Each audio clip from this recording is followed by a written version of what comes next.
سوره شورا یعنی مشورت کردن در مکه نازل شده است و از 53 آیت عبارت است. بسم الله الرحمن الرحیم. به نام الله بخشاینده و مهربان. حمیم.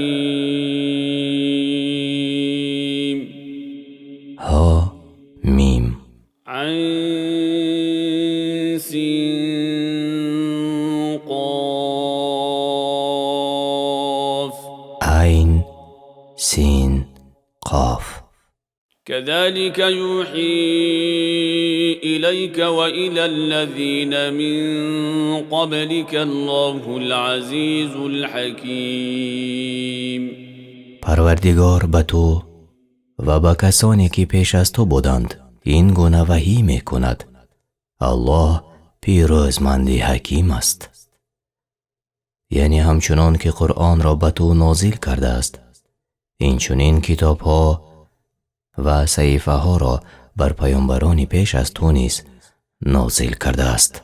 له ما في السماوات وما في الأرض وهو العلي العظيم.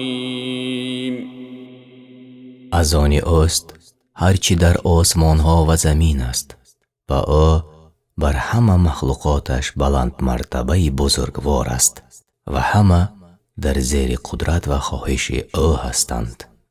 تكاد السماوات يتفطرن من فوقهن والملائكة يسبحون بحمد ربهم ويستغفرون لمن في الأرض ألا إن الله هو الغفور الرحیم.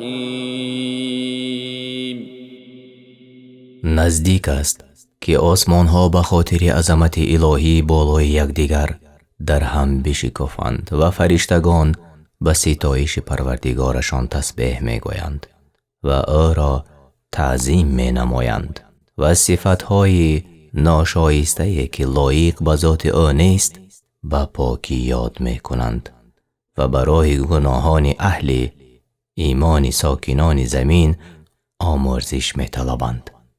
آگاه باشد که الله گناهان مؤمنان را آمرزنده و با بندگانش مهربان است. والذين اتخذوا من دونه أولياء الله حفيظ عليهم وما أنت عليهم بوكيل. و کسانی که غیر او را به دوستی و سرپرستی آن گونه که الله را عبادت می کنند گرفتند، الله بر کارهای آنها نگهبان است تا در روز قیامت آنها را جزا دهد و تو ای رسول به عهده گیرنده و مسئول بر عملهای آنها نیستی، بلکه تو تنها بیم دهنده و بر عهده تو فقط رسانیدن پیام است و حساب آنها بر ماست. وكذلك أوحينا إليك قرآنا عربيا لتنذر أم القرى ومن حولها وتنذر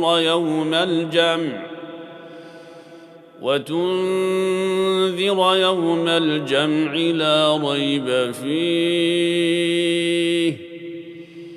فريق في الجنة وفريق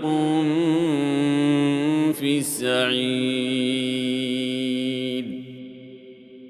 و همچنان که پیش از تو به پیامبران وحی کردیم این چنین قرآن را به زبان عربی بر تو وحی کردیم تا ام القرى یعنی اهل مکه را و ساکنان اطرافش را بیم دهی و همچنین آنان را از روز جمع شدن در قیامت که در آن شک نیست بترسانی که گروه در بهشتند و آنها کسانی اند که به الله ایمان آوردند و به آنچه که رسول الله صلی الله علیه و سلم آورده پیروی نمودند و گروه در آتش سوزانند و آنها کسانی اند که به الله کفر ورزیدند و مخالفت کردند به آنچه که رسول الله صلی الله علیه و سلم آورده بود.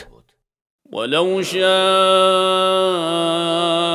الله لجعلهم أمة واحدة ولكن يدخل من يشاء في رحمته والظالمون ما لهم من ولي ولا نصير. اگر الله میخواست البته همه را به راه هدایت جمع می آورد و همه را یک امت قرار می داد، ولی او هر کس را از بندگان خاص خود که بخواهد در رحمت خود داخل می کند و ستمکاران را در روز قیامت هیچ دوست و یاور نیست که از عذاب الله آنها را برهاند. ام اتخذوا من دونه اولیاء فالله هو الولي وهو يحيي الموتى وهو على كل شيء قدير. بلکه این مشرکان غیر الله را به دوستی گرفتند، حال آن که فقط الله سرپرست و دوستی حقیقی است و بندگانش باید او را با پرستیش و طاعت دوست بگیرند، زیرا او بندگان مؤمن خود را از تاریکی ها به سوی نور هدایت می کند و اوست که مردگان را روز قیامت زنده می کند و اوست که بر هر کار تواناست و هیچ چیز او را ناتوان کرده نمی تواند. وما اختلفتم فيه من شيء فحكمه إلى الله ذلكم الله ربي عليه توكلت وإليه أنيب. و ای مردم، در هر چیزی که اختلاف کرده اید در امور دینتان داوری آن به الله واگذار می شود. این الله برحق پروردگار من و پروردگار شما است. در همه کارها بر او توکل کردم و در تمام حیات زندگی به او روی می آورم. فاطر السماوات والأرض جعل لكم من أنفسكم أزواجا ومن الأنعام أزواجا يذرأكم فيه ليس كمثله شيء وهو السميع البصير. الله آفریدگار آسمان ها و زمین است، یعنی و پدید آورنده است آن دو را با قدرت و خواهش و حکمت خود و از خودتان برای شما همسرانه بیافرید و نیز از چار پایان جفت های پدید آورد، یعنی از نارینه و مادینه.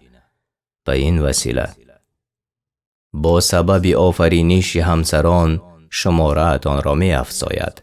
هیچ چیز از مخلوقاتش نه در ذات و نه در نامها و صفاتش مانند او نیست و اوست که شنوا و بیناست، یعنی هیچ چیز از عملهای بندگانش بر او پوشیده نیست و به هر یک جزای مناسب خواهد داد.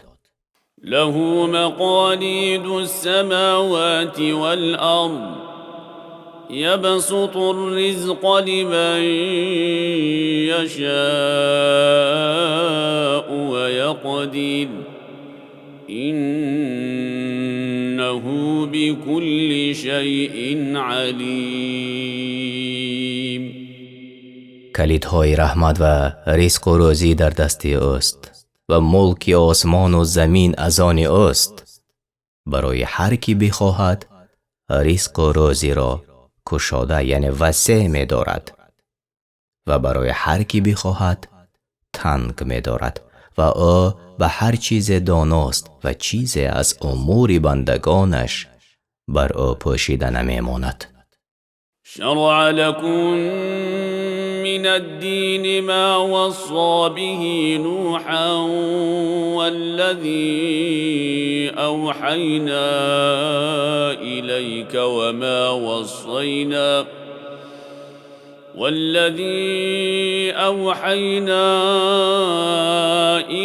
وما وصينا به إبراهيم وموسى وعيسى أن أقيموا الدين ولا تتفرقوا فيه كبر على المشركين ما تدعوهم إليه الله يجتبي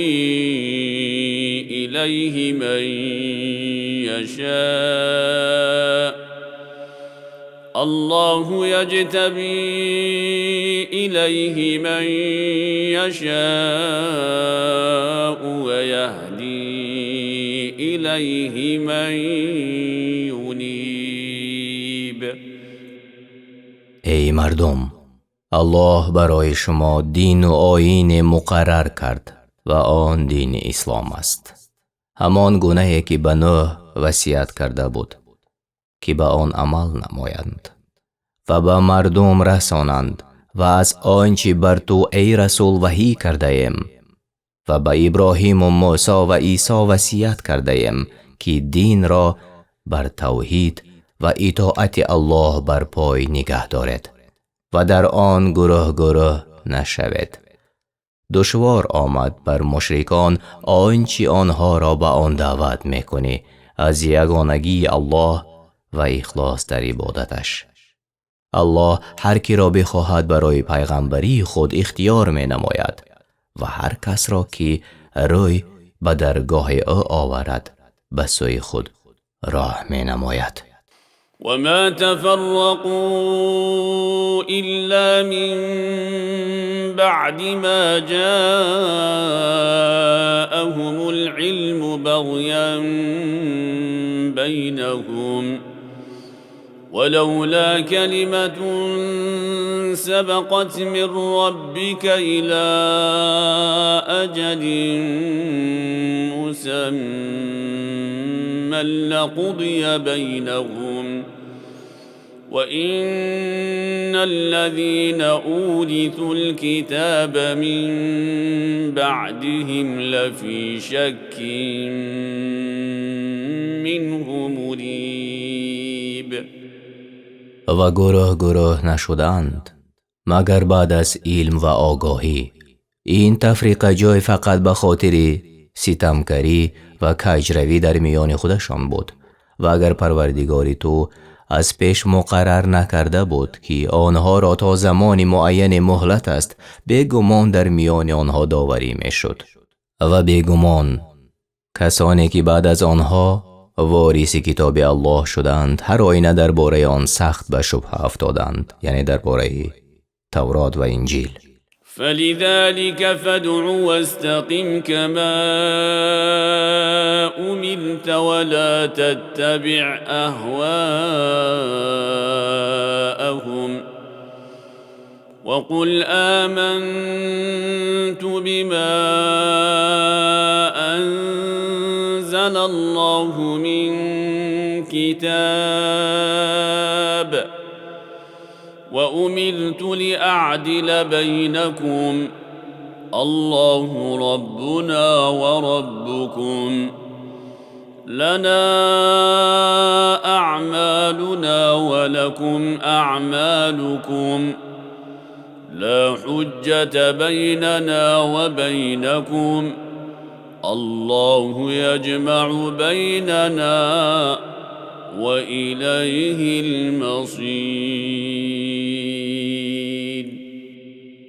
پس برای این دینی راسته که الله بر پیامبران وصیت کرده است مردم را دعوت کن و چنان که فرمان یافته‌ای پایداری ورز و از پی خواهش‌هایشان نرو که آنها از راه حق کج رفتند و بگو به هر کتابی که الله نازل کرده است بر پیامبران خویش ایمان دارم و به من فرمان دادند که در میان شما در احکام الله به عدالت رفتار کنم.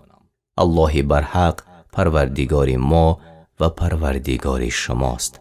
ثواب اعمال شایسته ما از آن ما و جزای اعمال بد شما از آن شماست.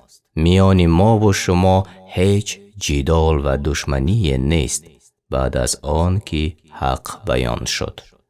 الله ما را در روز قیامت در یک جا گرد می آورد و در آنچه که اختلاف کرده ایم بین ما با حق داوری می کند و بازگشت همه به سوی اوست.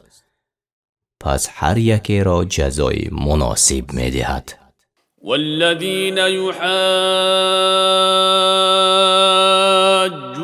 في الله من بعد ما استجيب له حجتهم داحضة عند ربهم وعليهم غضب ولهم عذاب شدید. و کسانی که درباره دین الله با حجت‌های باطل با محمد صلی الله علیه و سلم جدال می‌کنند تا پیش ایمان مردم را بگیرند، پس از آن که گروه از مردم عاقل و دانا دعوت او را اجابت کرده اند نزد پروردگارشان حجت‌هایشان ناچیز و باطل است. بر آنهاست خشم الله در دنیا و نیز بر آنهاست عذاب سخت در آخرت و آن آتش دوزخ است. الله الذي أنزل الكتاب بالحق والميزان وما يدريك لعل الساعة قريب. الله آن ذات است که کتاب قرآن و کتاب‌های پیشین را بر حق و نیز ترازوی عدل را فرود آورده است تا بین مردم به انصاف حکم نماید. و تو چی می‌دانی؟ شاید قیامت نزدیک باشد. يستعجل بها الذين لا يؤمنون بها والذين آمنوا مشفقون منها ويعلمون أنها الحق ألا إن الذين يمارون في الساعة لفي ضلال بعيد. آنان که از روی بی ایمانی و سرکشی به قیامت باور ندارند آمدن آن را به شتاب می طلبند و آنان که ایمان آوردند از آمدن آن ترسانند و می دانند که آن قیامت البته حق است و هیچ شک در وقوع آن نیست. آگاه باش، کسانی که درباره قیامت جدال می کنند در گمراهی دور و دراز از حق هستند. الله لطيف بعباده يرزق من يشاء وهو القوي العزيز. الله با بندگانش مهربان است. هر کی را بخواهد رزق و روزی می دهد، پس موافق حکمتش یکی را در رزق فراخ و دیگری را تنگ می گرداند و او توانا دارای قدرت و قوت بزرگ است و در انتقام دشمنانش پیروزمند است. من كان يريد حرث الآخرة نزد له في حرثه ومن كان يريد حرث الدنيا نؤته منها وما له في الآخرة من نصیب. هر کس با کار و کردار خویش ثواب و پاداش کشت آخرت را بخواهد، حق پروردگارش را ادا نماید و در راه دعوت به سوی دین نفقه کند و کشته‌اش از 10 تا 700 برابر ثواب می افزایم. و هر کس کشت دنیا را بخواهد، بهره‌اش را به او عطا می کنیم، ولی او در آخرت هیچ بهره ندارد. ام لهم شركاء شرعوا لهم من الدين ما لم يأذن به الله ولولا كلمة الفصل لقضي بينهم وإن الظالمين لهم عذاب أليم. آیا مشرکان معبودان دارند که به رخصت الله دین برایشان مقرر داشته اند و اگر کلمه فصل یعنی قضا و قدر الهی به دیر پرداختن عذابشان در دنیا نمی بود، هر آینه میانشان عذاب به طور عاجل در همین دنیا بر پیشوایان شرک حکم می شد و البته روز قیامت برای ستمکاران عذاب دردآور است.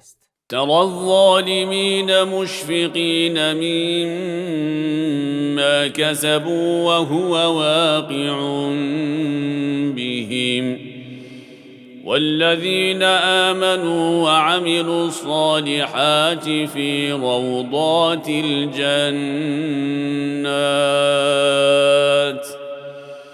لهم ما يشاءون عند ربهم ذلك هو الفضل الكبير. ای رسول، در روز قیامت ستمکاران را می بینی که از آنچه به دست آوردند در دنیا از عملهای بد خود ترسانند و البته خواه و ناخواه چی بترسند و چی نترسند به جزای خود خواهند رسید. ولی آنها که ایمان آوردند و کارهای شایسته کردند در باغهای بهشتند، هرچی بخواهند نزد پروردگارشان فراهم است و این فضل و بخشایش بزرگ است که هیچ چشم آن را ندیده و هیچ گوش آن را نشنیده و به خیال هیچ انسان نگذشته است. ذلك الذي يبشر الله عباده الذين آمنوا وعملوا الصالحات قل لا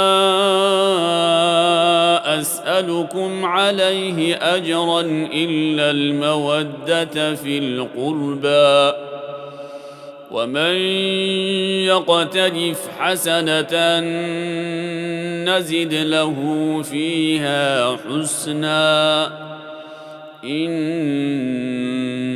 الله غفور شكور. این است آن چیزی که الله آن گروه بندگانش را که در دنیا ایمان آوردند و کارهای شایسته کردند به آن نعمتهای فراوان مژده می دهد.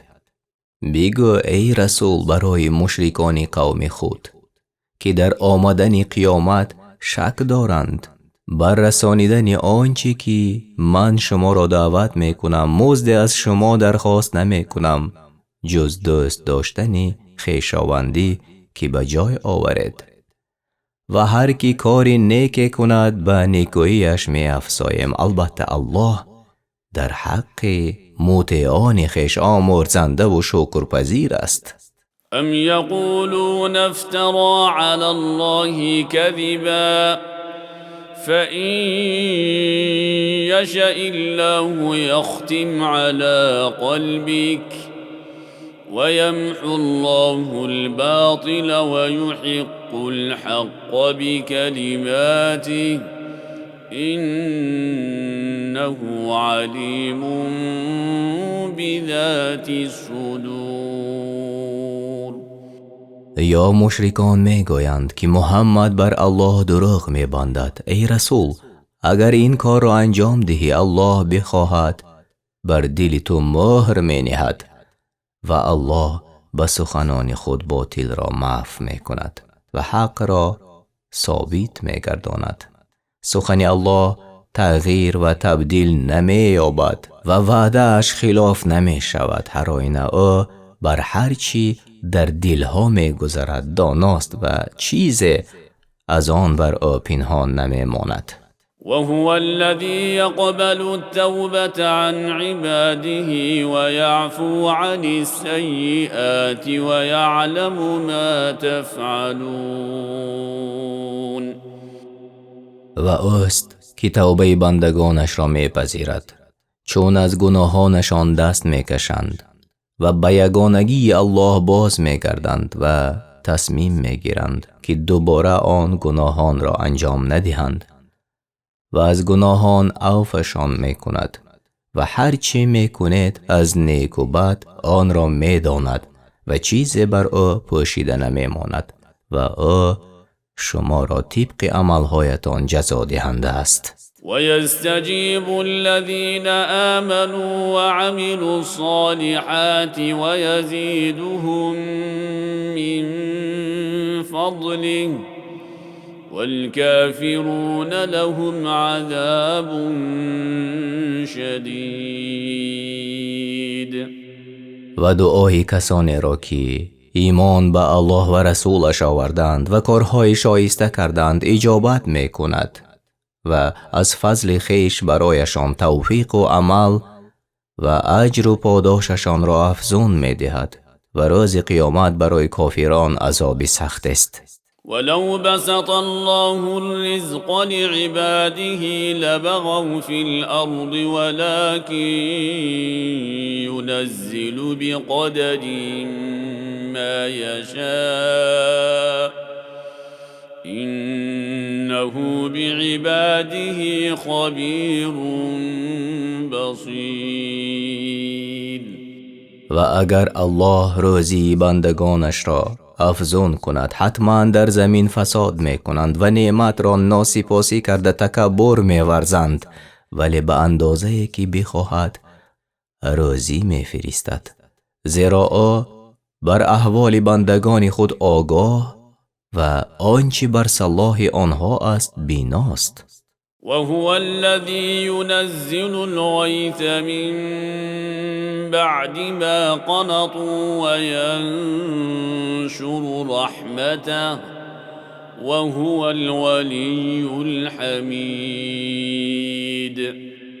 و اوست آن الله که باران فایده بخش را بعد از آن که ناامید شدند فرود می آورد و رحمت خود را به همه جا پراکنده می کند و اوست سرپرست بندگان شایستگار خود و او در کارسازی و تدبیرش صاحب حمد و ثنا است.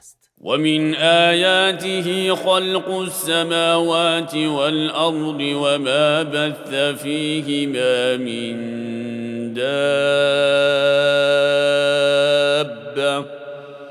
وهو على جمعهم إذا يشاء قدير.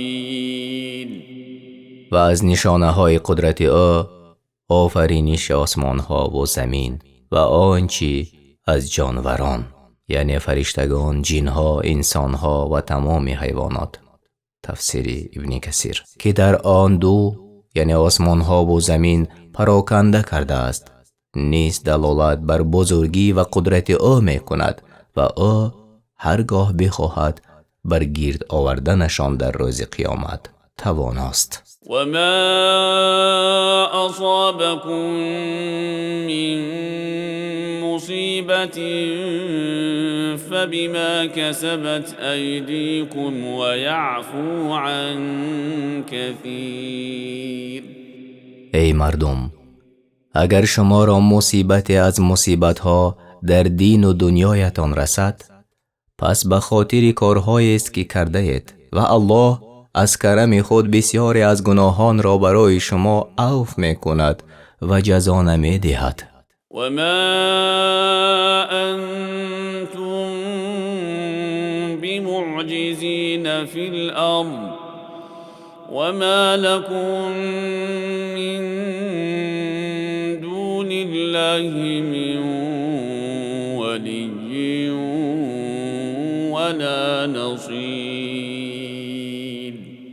شما ای آدمان نتوانید در روی زمین از او بگریزید و شما را جز او سرپرست نیست که سرپرستی نماید و منفعت‌هایتان را فراهم آورد و یاور نیست که زیانها را از شما دور کند.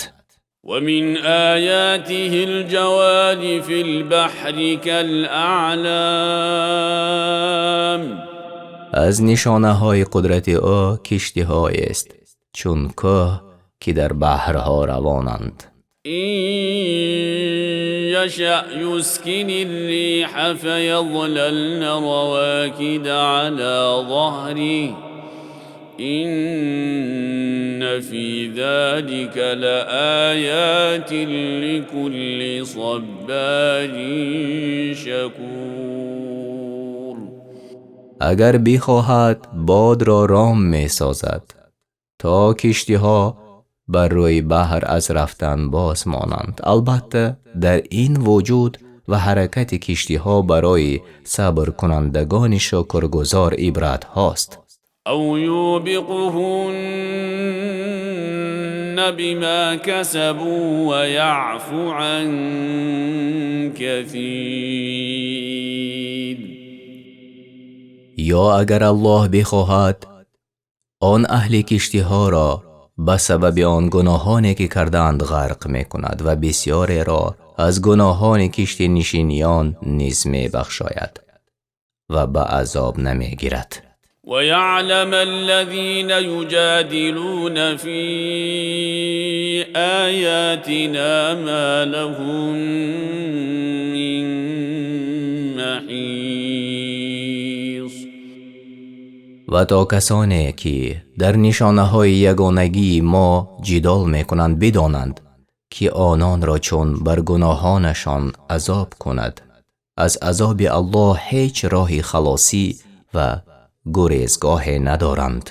فما اوتیتم من شیء فمتاع الحیاة الدنیا وما عند الله خير وأبقى للذين آمنوا وعلى ربهم يتوكلون.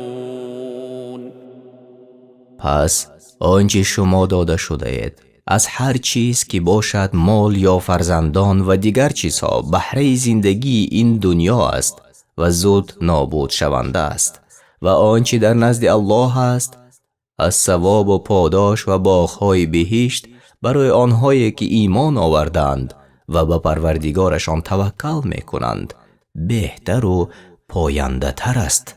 والذين يجتنبون كبائر الإثم والفواحش وإذا ما غضبوا هم يغفرون. و آن کسانی که از گناهان بزرگ مانند شرک، فرار از جنگ و غیره و اعمال زشت مانند زنا و گواهی بر دروغ و غیره پرهیز می‌کنند و چون در خشم شوند خطاها را می بخشایند و کسی که بر آنها ستم نموده است با حلم و بردباری رفتار می کنند. وأقاموا الصلاة وأمرهم شورى بينهم ومما رزقناهم ينفقون. و کسانی که دعوت پروردگارشان را با اجرا نمودن امرهایش اجابت کردند و پیامبران را اطاعت کردند و نماز را در وقتش با رعایت کردن شرط و آداب و ارکانش برپا گذاشتند و کارشان بر پایه مشورت با یکدیگر است و از آنچی به آنها روزی داده ایم در راه الله بر نیازمندان صرف می کنند. والذين إذا أصابهم البغي هم ينتصرون و آنان که چون ستم به آنها رسد انتقام می گیرند، خویشتن را یاری می دهند و زیر بار ظلم نمی روند و اگر صبر کنند در عاقبت صبرشان خیر بسیار است. وجزاء سيئة سيئة مثلها فمن عفا وأصلح فأجره على الله إنه لا يحب الظالمين. و جزای هر بدی بدی است مانند آن و افسوده نشود. پس کسی که از ستمگری خود عفو کند و برای خوشنودی الله آشتی کند مزدش با الله است، البته او ستمکاران را دوست ندارد. ولمن انتصر بعد ظلمه فأولئك ما عليهم من سبیل. و هر کی بعد از ستمی که دیده است انتقام گیرد پس بر آنان ملامت و عقاب نیست. یعنی البته کسانی که پس از ستمی که دیدند انتقام میگیرند هیچ بازخواست و سرزنش بر آنان نیست. انما السبیل علی الذین یظلمون الناس ويبغون في الأرض بغير الحق أولئك لهم عذاب أليم. بلکه ملامت و عذاب شرعی بر کسانی است که به مردم از روی دشمنی ستم می کنند و به ناحق در روی زمین سرکشی و گناهکاری می کنند. برای آن گروه در روز قیامت عذاب دردناک است. ولمن صبر وغفر إن ذلك لمن عزم الأمور. و آن که از سوی مردم اذیت میکشد صبر کند و از خطا درگذرد، البته این از کارهای پسندیده و شایسته سپاس است. ومن يضلل الله فما له من ولي من بعده وترى الظالمين لما رأوا العذاب يقولون هل إلى مرد من سبيل. هر کی را که الله گمراه کند از آن پس هیچ دوست نخواهد داشت که هدایتش را بر عهده گیرد و یاریش دهد. و ظالمان را میبینی ای رسول که در روز قیامت چون عذاب را بینگرند به پروردگارشان میگویند آیا ما را راهی بازگشت به سوی دنیا هست تا فرمان تو را بجا آریم؟ هر کی را که الله گمراه کند یعنی به سبب ستم کردنش الله از راه راست گمراهش کند. تفسیر بغوی. وتراهم يعرضون عليها خاشعين من الذل ينظرون من طرف خفي وقال الذين آمنوا إن الخاسرين الذين خسروا أنفسهم وأهليهم يوم القيامة الا ان الظالمین فی عذاب مقیم. آن ظالم ها را می بینی ای رسول که به جهنم می برند، ترسان و خار از گوشه چشم نگاه دزدیده به سوی جهنم می کنند. کسانی که به الله و رسولش ایمان آورده بودند در روز قیامت می گویند این ظالمان خود و اهلشان را در روز قیامت برباد دادند. آگاه باش که البته ظالمان در عذاب دائم خواهند بود و از آنجا برایشان راهی خلاصی نیست. وما كان لهم من أولياء ينصرونهم من دون الله ومن يضلل الله فما له من سبيل. و آن کافران یاوران و دوستان ندارند که در برابر الله آنان را یاری دهند و هر کس را که الله گمراه کند در دنیا هیچ راه برایش نیست که هدایت را به دست آورد. پس هدایت و گمراه کردن تنها در دست الله است. استجیبوا لربکم من قبل ان یأتی یوم لا مرد له من الله ما لكم من ملجأ یومئذ وما لكم من نکیر. ای کافران، پیش از آن که روز قیامت بیاید که از جانب الله بازگشت ندارد، به دعوت پروردگارتان با ایمان و طاعت اجابت نماید. در آن روز نه پناهگاه خواهد داشت و نه کسی که از شما دفاع تواند کرد. فإن أعرضوا فما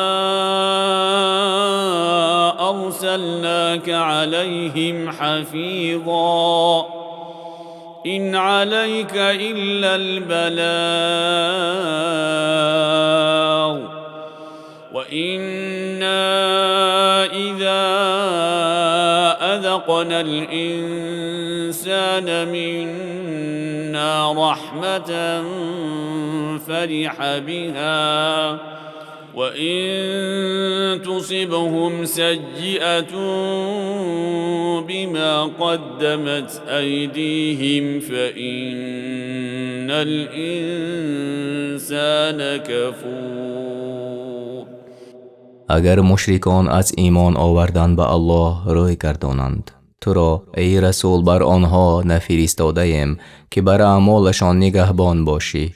به تحقیق بر عهده تو جز رسانیدن پیغام چیز دیگر نیست و ما چون به انسان از رحمت خود به او سلامتی و توانگری بچشانیم شادمان می‌گردد و اگر به خاطر کارهای بدی که کرده است مصیبت به او رسد مانند کمبغلی و کسلی ناسپاسی می‌کند. پس هر آینه انسان ناسپاس است و تمام نعمتها را فراموش می‌کند، فقط از بلا یادآوری می‌کند. لله ملك السماوات والأرض يخلق ما يشاء يهب لمن يشاء إناثا ويهب لمن يشاء الذكور.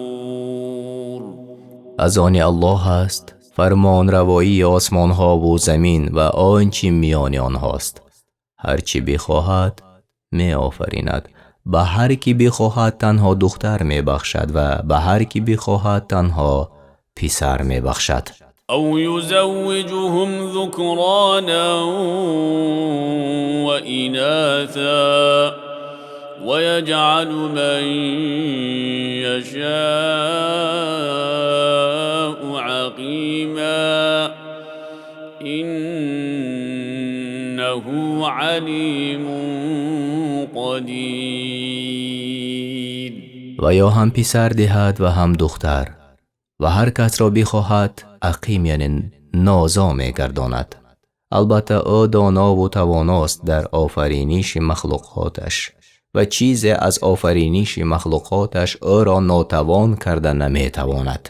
وما كان لبشر أن يكلمه الله إلا وحيا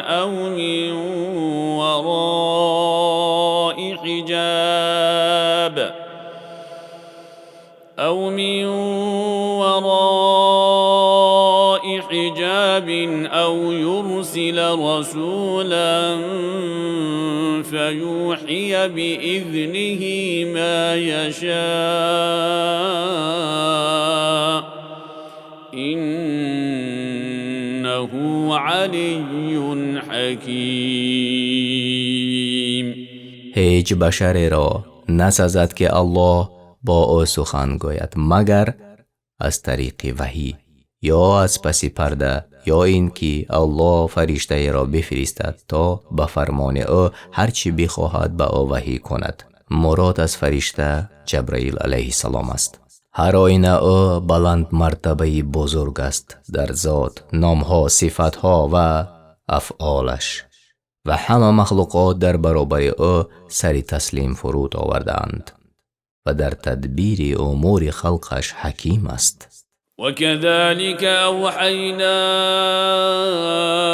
إليك روحا من أمرنا ما كنت تدري ما الكتاب ولا الإيمان ولكن جعلناه نورا نهدي به من نشاء من عبادنا وإنك لتهدي إلى صراط مستقیم. چنان که به پیامبران پیش از تو وحی فرستادیم، همچنین راه از امر خود را یعنی قرآن را به فرمان خود به تو وحی کردیم که سرچشمه حیات دلها است.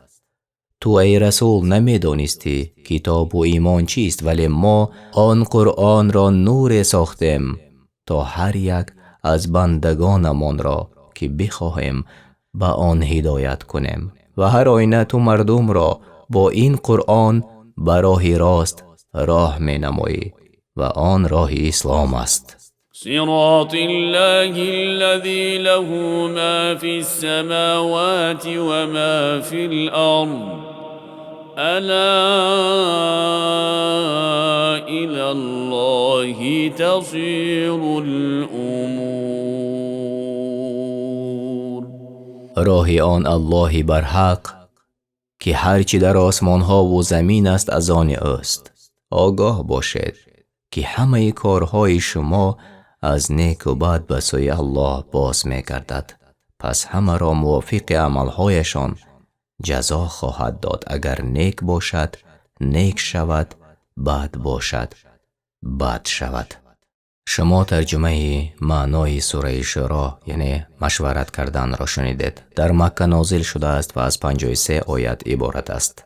از قرآن کریم و ترجمه معنای آن در روش تفسیر میسر به زبان تاجیکی.